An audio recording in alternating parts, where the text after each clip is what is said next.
Today, I bring a message of hope to all Australians seeking to own a home of their own. Now, first, we'll ease the demand on housing. We'll ban foreign investors and temporary residents from purchasing existing homes for 2 years. Yeah, I don't know that one's going to work. I know that's popular. People think, feel and believe that, overseas investors buy a lot of property, but the reality is they don't.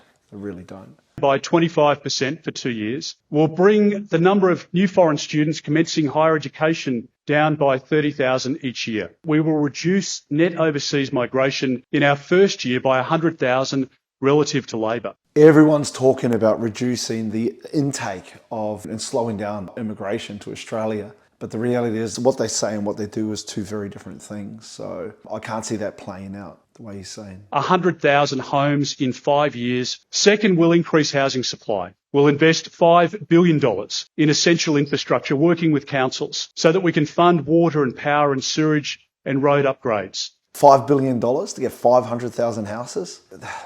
The bro's dreaming. That don't stack up, don't make sense. The support Australians need for a home deposit. We will allow Australians to access up to $50,000 of their super towards a deposit for their first home. Dutton allowing people to access more of their super, it will mean more people buy their first homes, 150%. Ever since we started teaching about property, we identified the number one barrier to people entering the property market is their deposit. So if you can help them to build a deposit by either lowering the amount of the deposit or helping them to get more funds to contribute to the deposit, more people buy home. In terms of getting more first home owners into the market, that'll definitely work. Your super ultimately is your money. It's not the government's money.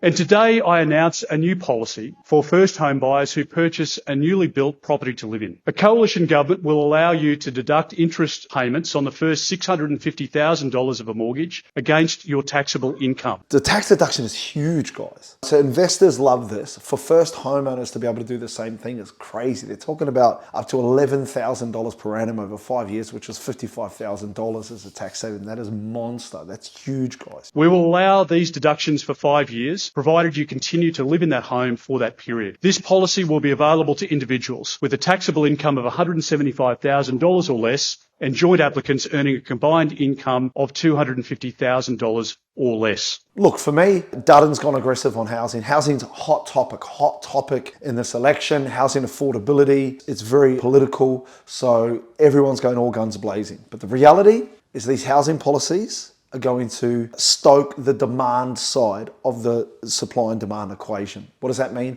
More people are going to be able to buy properties, and when demand goes up, prices go up. This is going to increase property prices. Facts.